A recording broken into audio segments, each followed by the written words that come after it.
Go to the next one.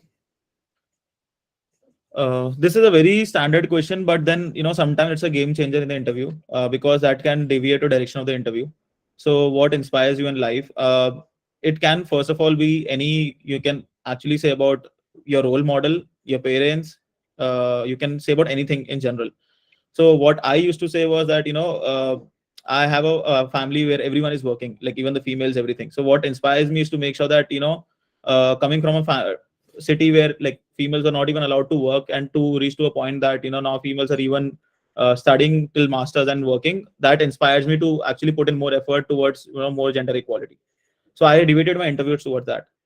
So this is something you can, this is like an open-ended question. It's like a best question you can get actually if you have this in interview, because now you have the power to steer the direction of interview. So make sure you have a very, very solid story with, again, a substantial proof. Don't say anything without a proof. So Saksham, anything to add? Same. I feel for me it was both in terms of my personal space and my professional space. Like for example, my personal space, I always see my dad and mom both working, right? So and my dad being on a managerial scale. So I have seen, I have visited his office. Have seen him managing his team, managing tasks and everything, right? So that sort of inspired me. And secondly, when I worked, I also have seen, I actually like my manager, and that is where I realized, what sort of strengths you can derive from people who was working around you, not only in terms of professional space, but also in personal space. And that is wherein I realized also for myself that to be a better team player, to be a better negotiator, or different skills and so on and so forth, right? So these sort of skills you get from people who you inspire from, right? For example, I got inspired from a manager. That was, I realized that this is something I can take with me for my next set of careers if I move out of this space. That is how it should be crafted from your subject, from your point of view as well. So it's a subjective answer from everybody's angle. So you'll have to add, but make sure this question could be encountered, couldn't be, but at the very center you have to very prepared with the answer for the same. And again, as Shantam said, you need to have evidence to substantiate. Is very important. I think Ritu, you have a question. Yeah, I have a question. Like, in case if we mention some pointers, like what you said about gender equality, won't they can ask what have you done so far, to, like, in this space, and what impact have you created in this area? Like, in case if we have not, so won't it be a negative point? Like, you have not done anything. What makes you so sure you'll do something in future? Correct. So how So definitely. So when I say substantiate, you have to definitely show what you have actually started working towards. If not work towards it, what you have started working towards, and what's the direction of that. So you need to be very clear on that. And that's why when I said substantiate, that means you need to have an end to end. Like, what's your direction for that? yeah, just like, but we can't like, will this be an appropriate answer? Like, I have done this much on basically working on myself till now, and once I'm capable, like reach some XYZ position, I planning to take these kind of steps. So that should be like very like, you have some specific pointers in mind, or a general answer will work? I wouldn't say like make a general answer. So what I did preparation for this one was, I read about the infanticide rates in India. So I mentioned that the place I come from, this that has this much infanticide rate, and the other cities in general on average have this much rate, and there's a huge discrepancy over there. And that's where I feel these are steps I'm taking towards it, and this is how we'll reach towards. When I will do it, that is something they're not asking you. They need a direction of how you are thinking about it.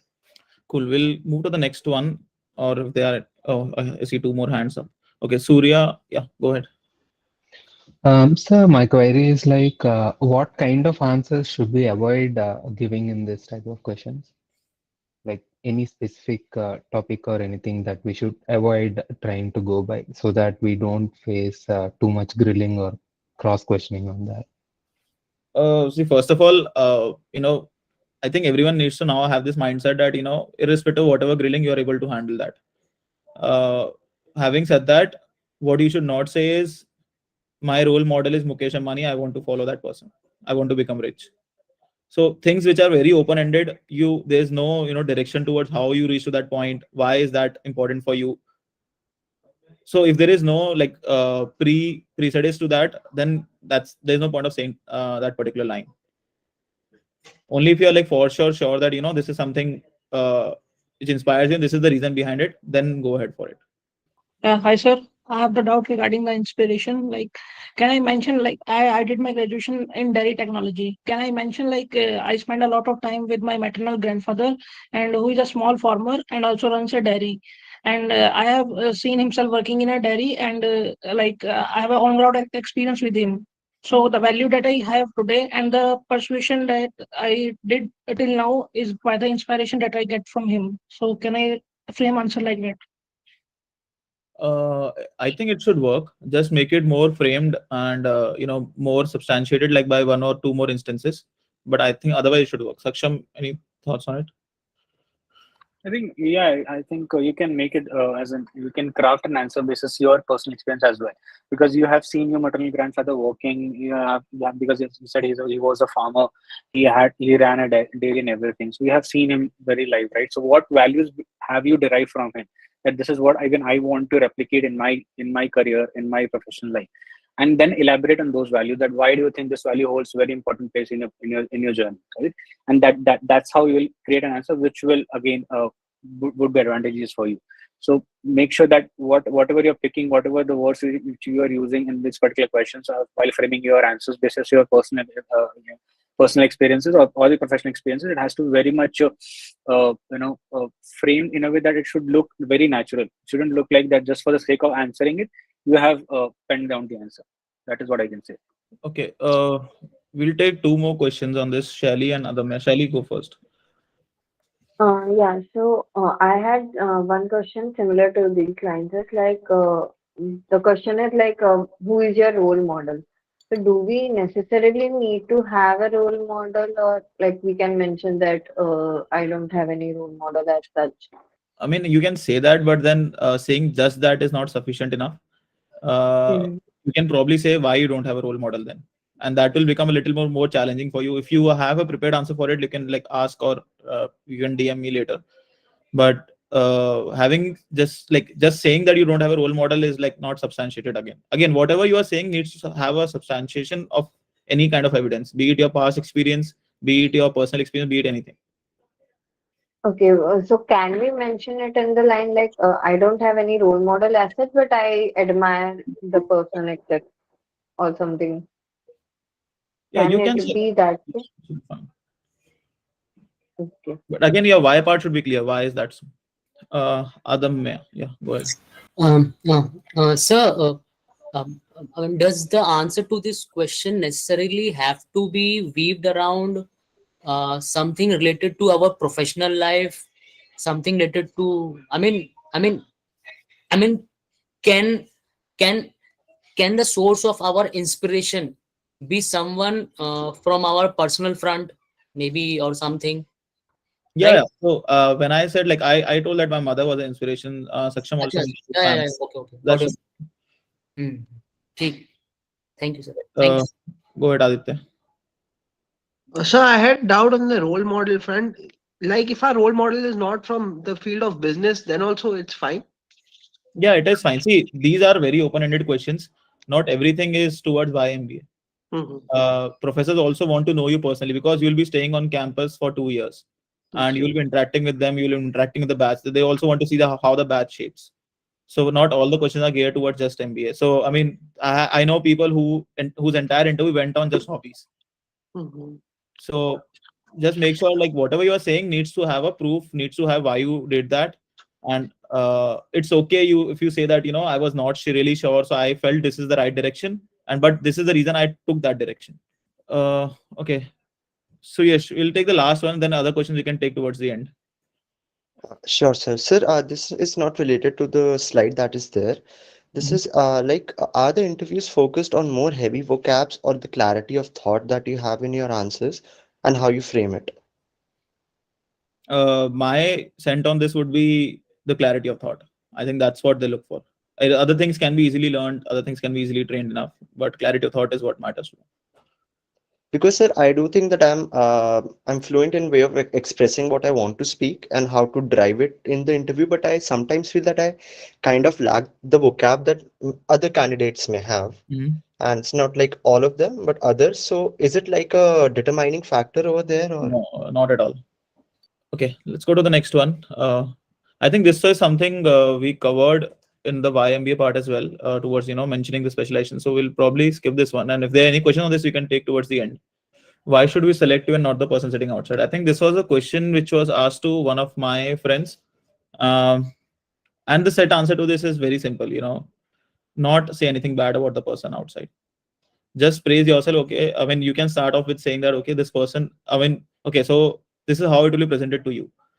The person sitting outside is from the best engineering college in India, is has, let's say, 9+ CGPA, has worked in a very like top-notch company for the last 2 years, and you are not from that college. Why should we take you? I mean, why should we? And if we have only one seat, why should we take you? Um, Most of the candidates which I've heard start with, that person might not be good in that. Person might not be good in that. So this is like, the interview is for you, is not for the other person. First of all, everyone needs to keep that in mind. What you can say is, so I agree that that person is good and really appreciate all his achievements. You have to praise that person. That shows that you are very humble.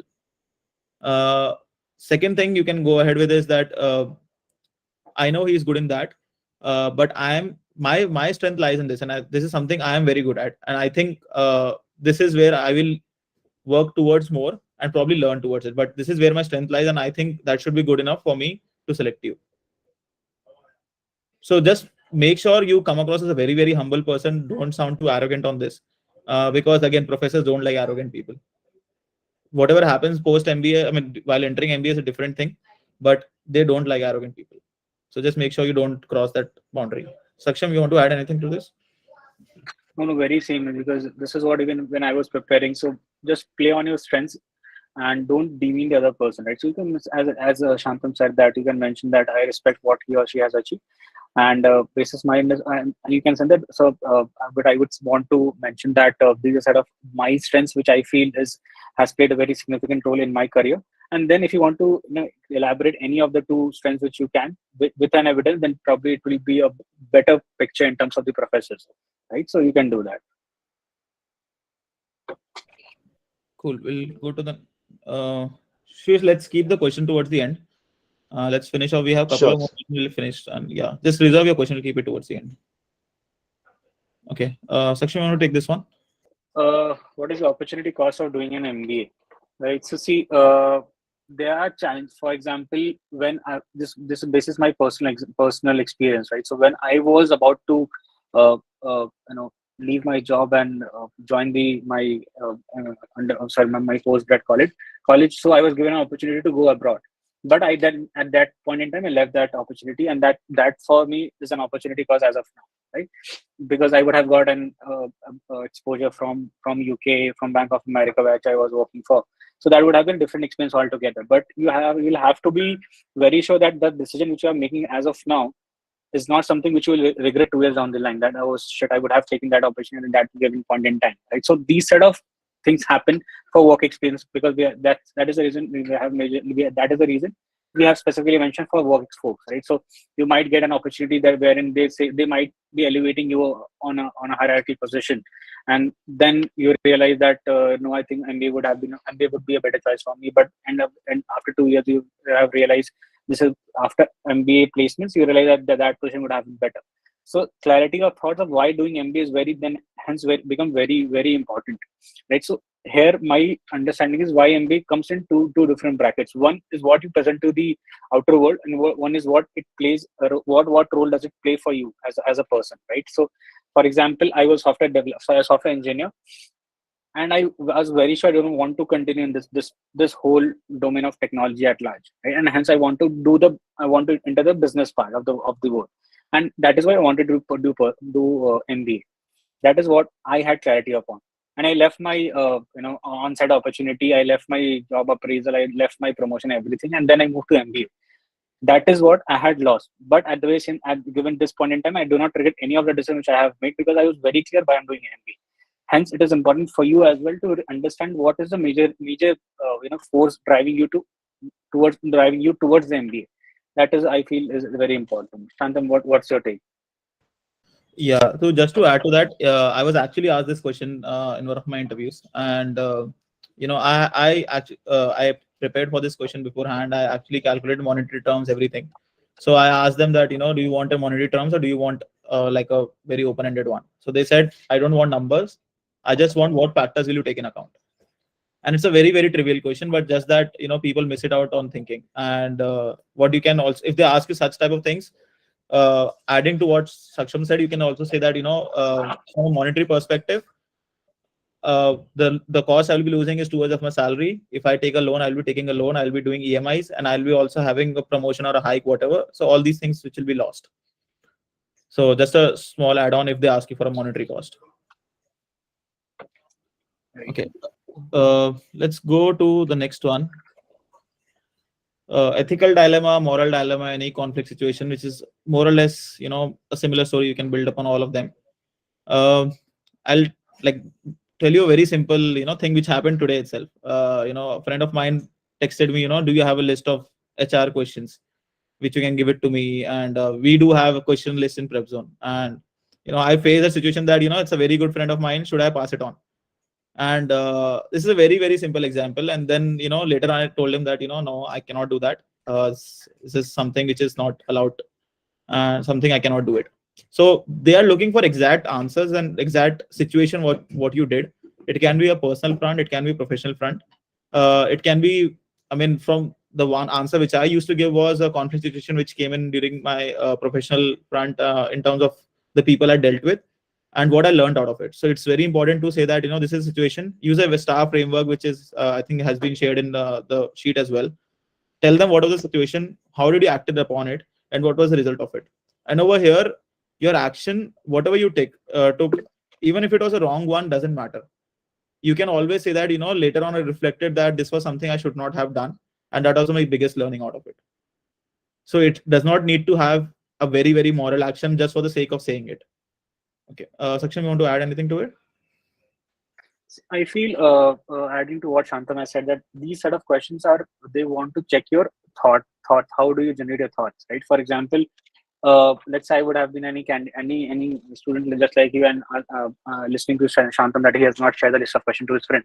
I might be thinking that what sort of friend he has. Friend is for lifetime. This opportunity which doesn't what he's pursuing as of now could be very temporary for his career, right? So friend is for life. He should have given the questions to his friend, and the very same time I could think that no, he should have did the right thing, being ethical at this given point in time.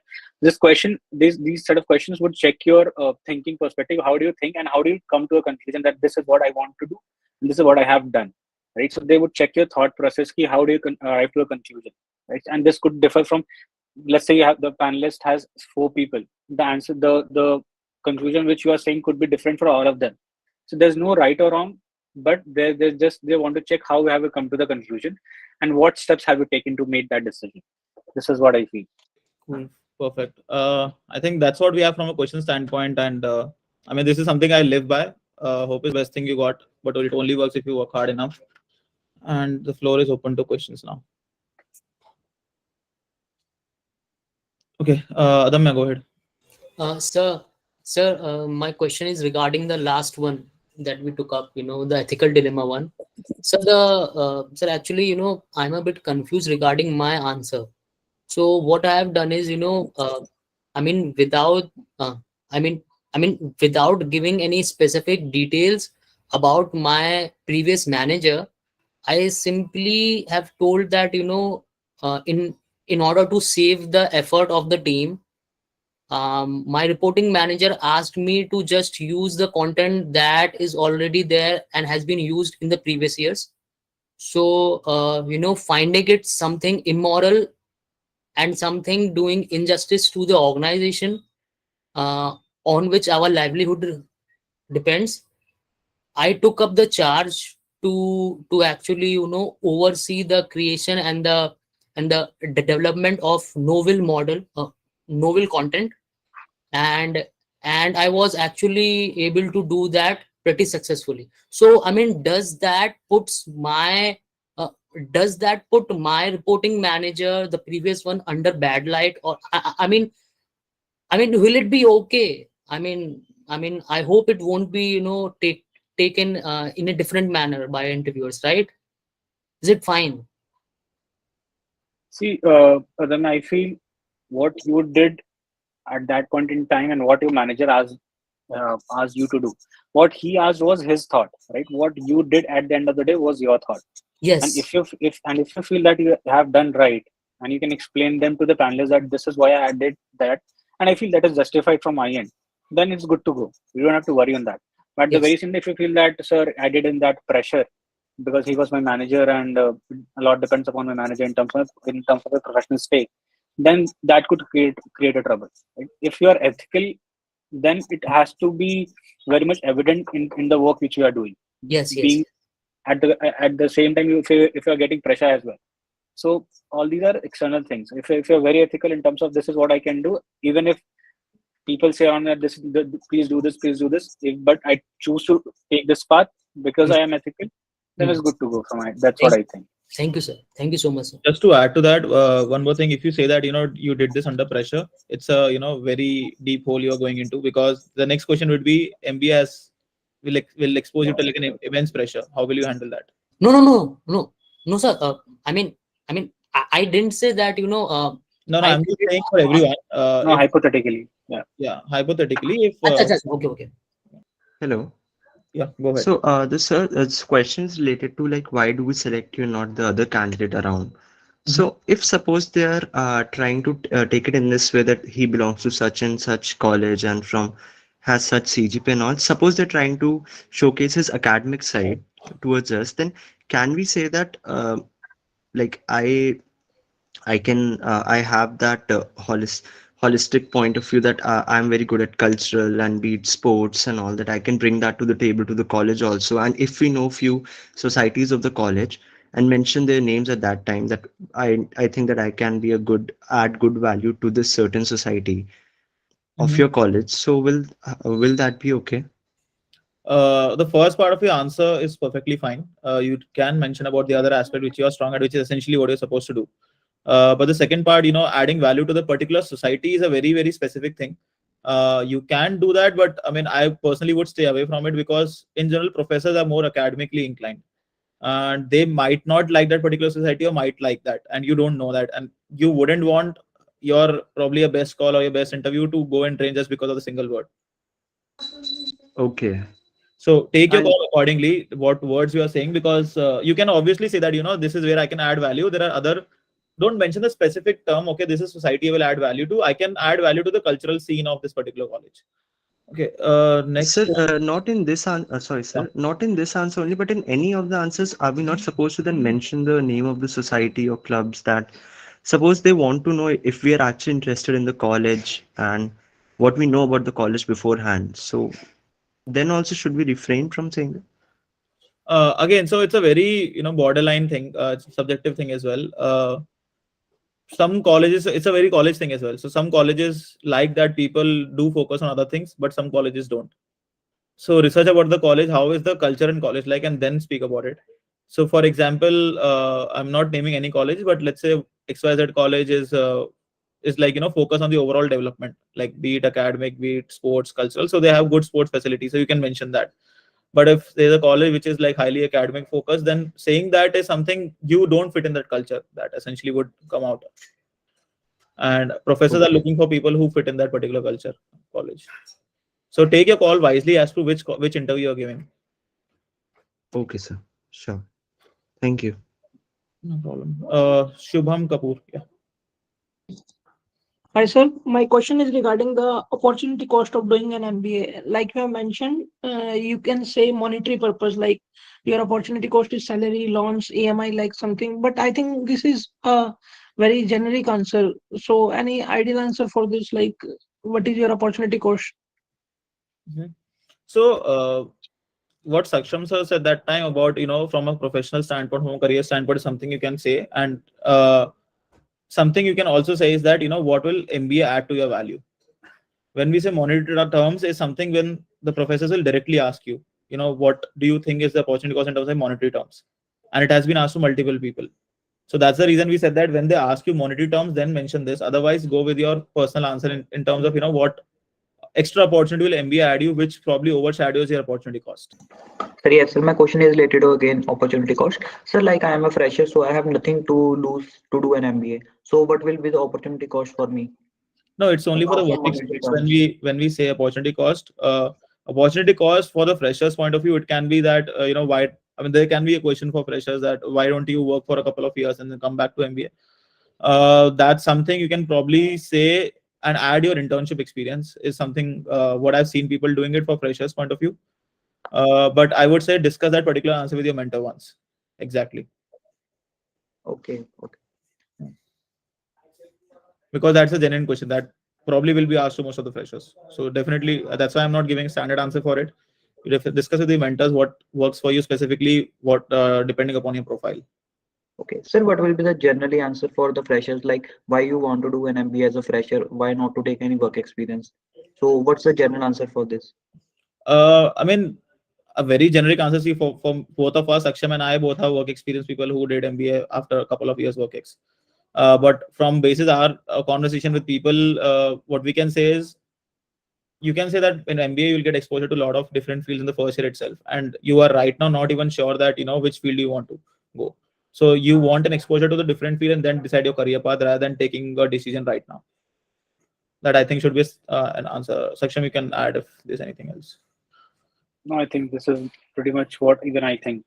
So if you think that that at this after your undergrad you're not very sure what to do now, and you have inclination towards any of the specialization of MBAs, and then you think that this would be a better place for me to first do masters and then start my professional career, then I would say that would make much more sense rather than you after undergraduation doing a job and then doing masters. Because if you're very much confused that what to do at that point in time, and then you take up a job, and then after you leave a job, let's say in 6 months, and then you prepare for masters, it would again create a haywire. So it's better to do a masters and then start a professional career, I would say. Okay, sir. Thank you. Okay, Tushar next. Hi, sir. I wanted to ask you about, like you said, that there was gender inequality and you struggled with it. Your parents struggled with it, and that was your inspiration. So, similarly, in my case, it's the educational background and the literacy rate of the area from where my parents came, and they struggled a lot because of it. So, let's say if I mention that, and the panelists ask me about what is your plan or how are you going to help to uplift the literacy rate of that area. So I cannot really think about what can I say in that situation, because there are only two terms, financial, and the other financial won't be a good answer. And the second would be to actually have a plan in place. So can you give me an insight about it? I think your question itself has answers to it. You can start off with saying that there are two aspects to it. One is operational feasibility, and another one is your financial feasibility. Financially, what you can say is what you have been doing it in terms of I mean, a very simple example could be you are supporting some people, some children education in terms of in your neighborhood. So that is a very small financial contribution which you can have. And depending upon your financial condition, you can also say that currently this is where I can draw the line, and this is where I can do. So this is the maximum I'm doing currently. From an operation standpoint, you can obviously say that there are some schools nearby wherein I go and teach over there because they have a dearth of teachers. Right. If you are actually working, if you're actually gone and taught some of the kids over there, so there is a dearth of teachers. So you can talk about a different aspect, what are the challenges, and this is the solution for it. And at different stages in life, this is how you want to go towards it. So for example, if there is a lack of infrastructure with respect to the schools, you can say that okay, in due course of time, I'm going towards these schools and making sure that there are teachers over there, and I'm also spending my time so as to make sure that the lack of teachers can be compensated for. No, I think this is what even I had in mind. This pretty much sums up. Cool. We'll take the next one. Paramanand. I'm not sure if I'm pronouncing it right. Is it fine to say that I'm not inclined to work in corporate post PG and control family business? Yeah, for sure, no problem in that. See again, whatever you answer, all these are very subjective things. whatever you answer, just have a strong backing. This is the reason. This is the reason. And even people who come from a family business background, if they say that they want to work, the next question to them would be, why not work in family business? So every other question has a very alternate question attached to it. Okay, well, like somewhere I came across saying that it might affect the placements if we don't take job post PG. See, internship is something, from what I'm aware of the colleges, majority of the colleges have it compulsory. Placements is not definitely compulsory. So you can read about the colleges first if it's actually compulsory. And that information will be available on the college website, or you can talk to one of the particular college senior, or you can, I think in PrepZone also we have multiple colleges senior, so you can talk to each of them. But from what I'm aware of, that's not a problem at all. And if it's even a problem, what you can also say is, I'll work for 1 or 2 years in corporate and make sure I understand like how businesses work, but ultimately I would want to go back to a family business. Okay, Aditya. So for the person outside one, like we can give our reasons on what we are good at. Should we also add this in the end, that even then, if you feel that that candidate deserves the seat more, then you can select him? I would not do that. Even I wouldn't do that. You just put forward your points that these are my strengths, and I think I can play fairly well considering these set of evidences in the past. And decision is up to you. Simple.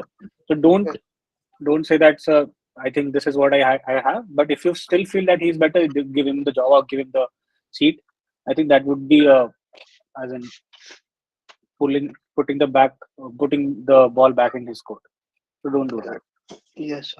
And sir, for extracurriculars, I have been a member of Toastmasters for around 2 years, and I can talk well on that. But earlier, till my first year in college, I used to take part in MUNs, which I didn't do after. Like I lost touch after that in my second and third year, and later on in my job also. So will it be better not mentioning that, because that can invite grilling in the interview?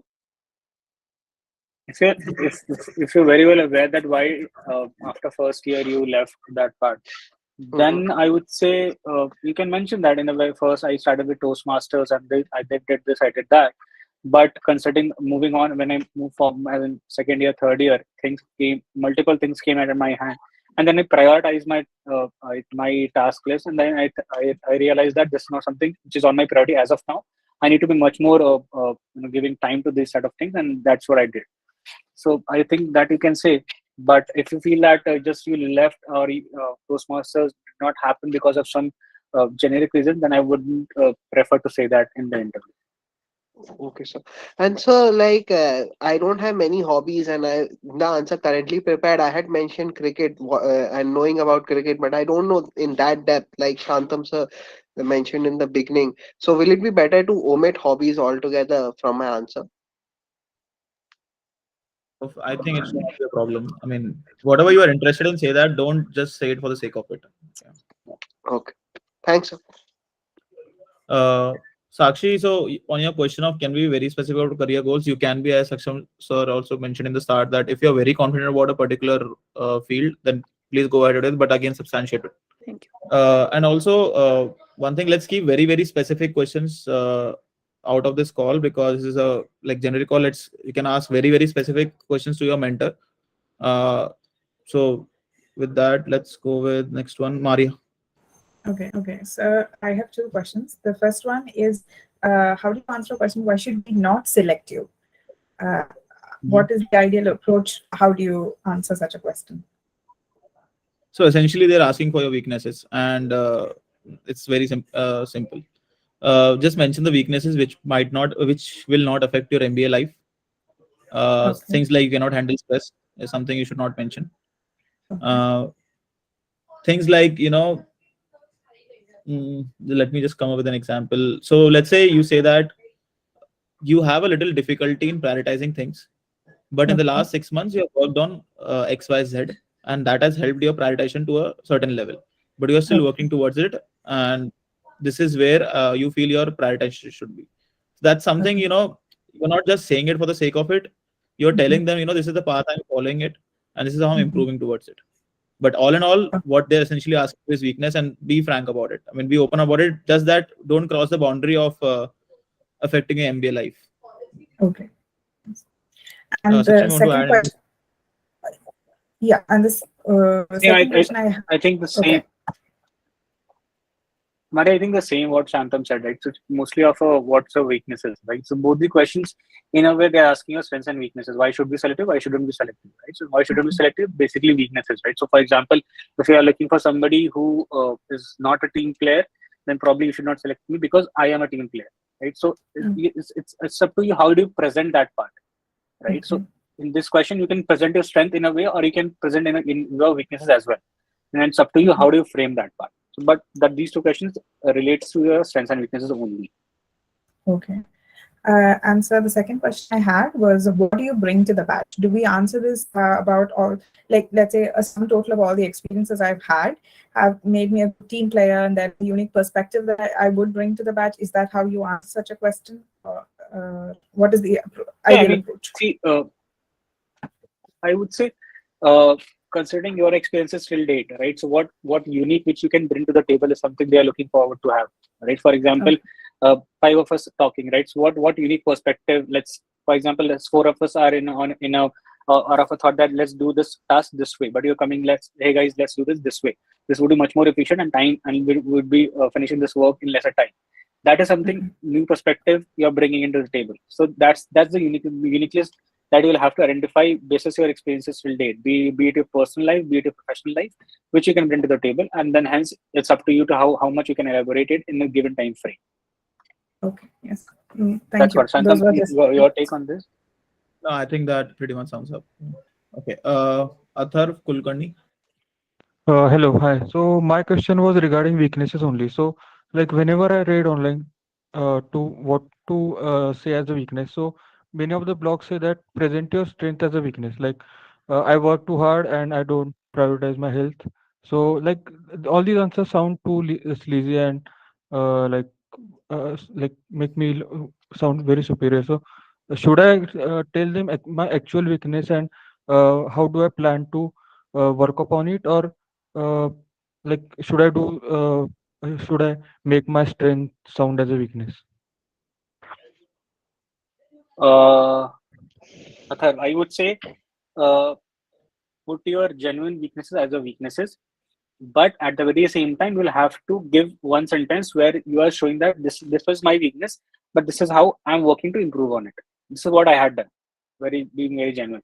I had three weaknesses at that given point in time, and for all the three weaknesses I had one specific line that this is my weakness, I understand, sir, but at the given same time I'm doing this amount of effort, I'm putting this effort, I'm doing this bit to convert this from weakness to strength. That is what I would say that would work for you as well. Shantam, your take, anything on this? Yeah, exact same thing. Make sure that you tell them that I have worked upon it till now this much, and this is my next. These are my next step towards improving. Don't see blogs and all. Everyone has a lot of gyan to give these days. So make sure you don't fall in the traps. Okay, so my next question was regarding ethical dilemma. So, should the dilemma be regarding the workplace or like the business side only, or can it be like regarding my personal ethics or personal values also?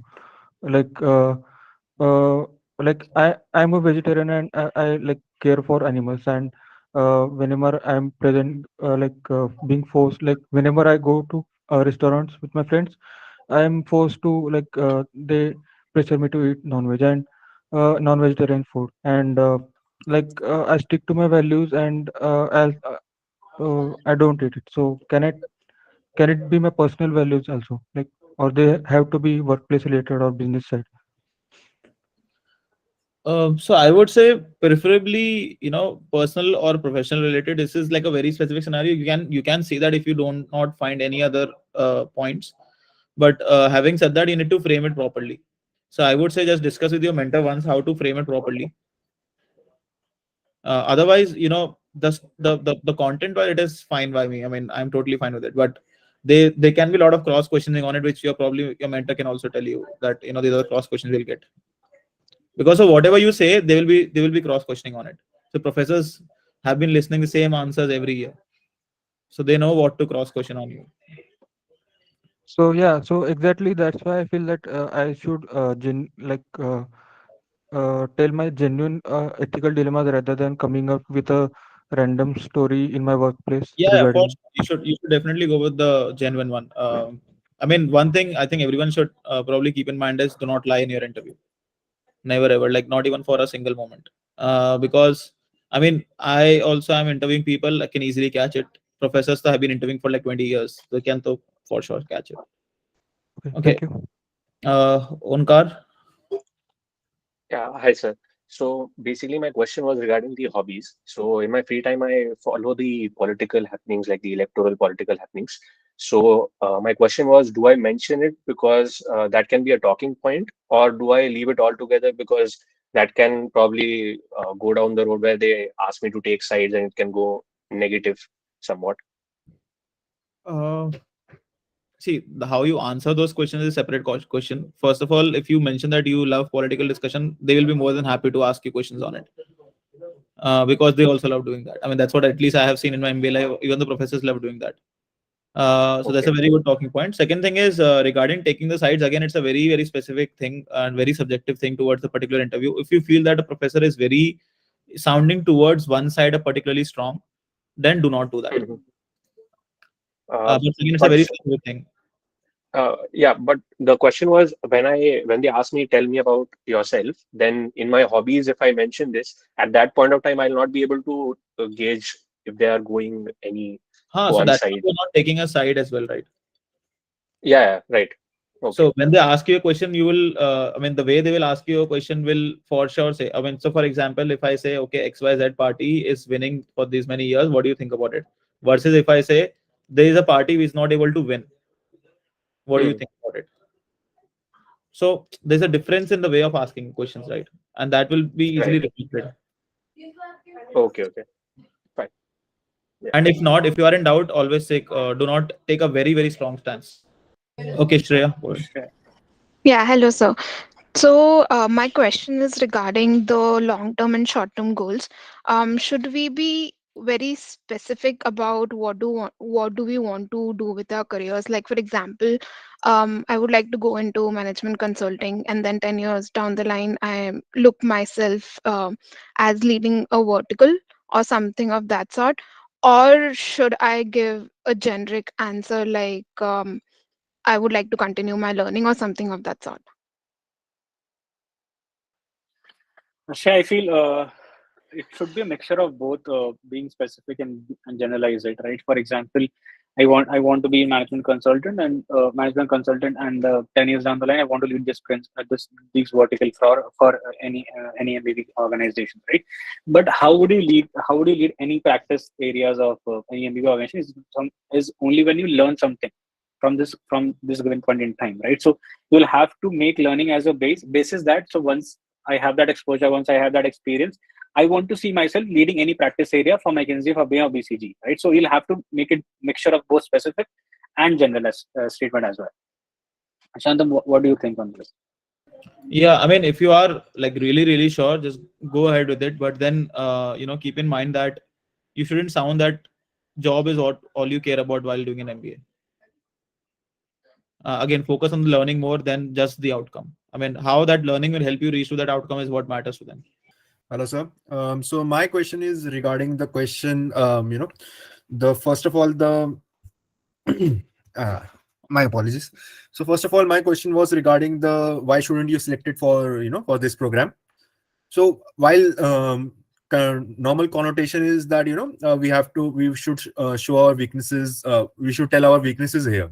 However, if I instead of this use an analytical point here that I should be not selected just because of the fact that the person next to me might have a better composite score than me. Other than that, I don't feel there would be a valid reason for that.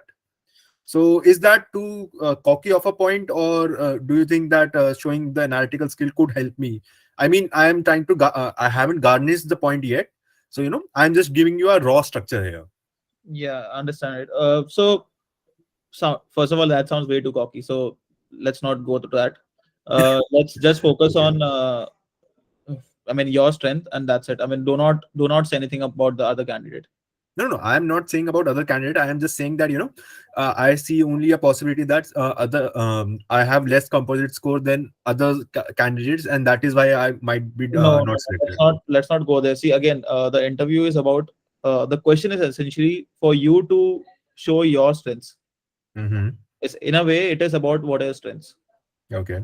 As simple as that. I mean, you can just reframe the question as what are your strengths. So for that, now you're wasting the time on the composite score and all those things which professors do not care about. Okay. Once you reach MBA, no one would ask you a composite score. So they should Definitely. not care about that. And aside from that, I have one more thing to ask, one or two, I mean. So, considering the ethical dilemma question, now in that question, if let's say I was in a society and there was, fudging of accounts, and I just did tried to, I went being in whistleblower. So, can it hamper my stance because in a company or in a team-based environment, you should stick with the team and not being go outside the ways. So I wanted to know that what is your take about this, and how might a panel see this? Abhishek, I feel if I would have been in your place, I would have said that. I think I stood apart from my team, but I think what I had done is completely correct based on my understanding and these set of reasons why I think it is correct, right? The example which you gave of that money part and everything, right? So if you think morally, also if you think ethically, also from my perspective, what you did as a person of highlighting that part to the management that this is from money forgery which has happened could have been correct for me, because I as a person think this is ethically correct, this is morally correct, so both the technos are there. But why it is ethically correct, why it is morally correct for me is because that this is what I'm a person. It could differ from me to Shantam would have said that no, Vishal, I think you would have stick with your team because you were working as a team, and if this is something happened, you as a team should take the responsibility. So I think there are multiple perspectives, because it's not a right or wrong question, so it's a perspective question from the panelist point of view as well. That's what I feel. Shantam? Yeah, I think they just want to understand what is your line, what's the line where you draw. And I mean, we also study a lot of courses which are based on ethics. So definitely that's not something which is just for the sake of asking. They actually take it very seriously. So make sure you come across as a genuine person, not just someone who is coming up with a prepared answer for this. So have an actual story, substantiate with it. Whatever decision we take it, own it. Okay. And sir, one last question from my side. So this is regarding the question that when you have when you have faced a challenging situation and how you overcome it.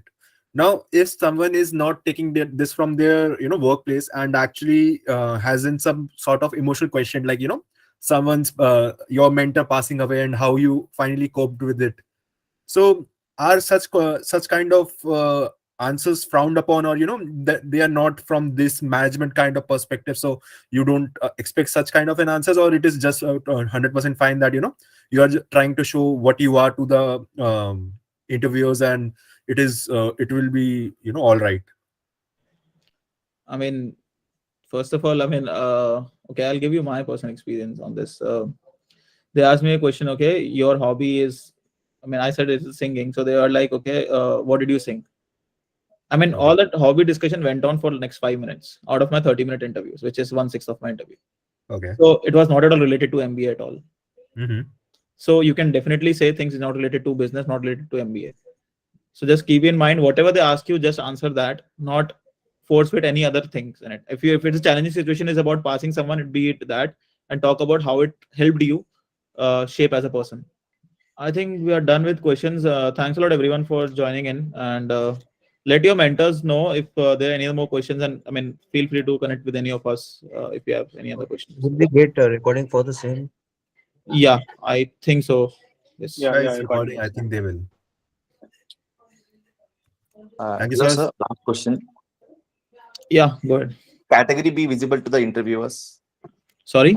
Below category from which we are interviewing, SC, ST, OBC, general. Visible. Not really sure. Laksham, you have an idea? I don't think so, because it could be considering that few of the colleges, they ask for your profile map and something.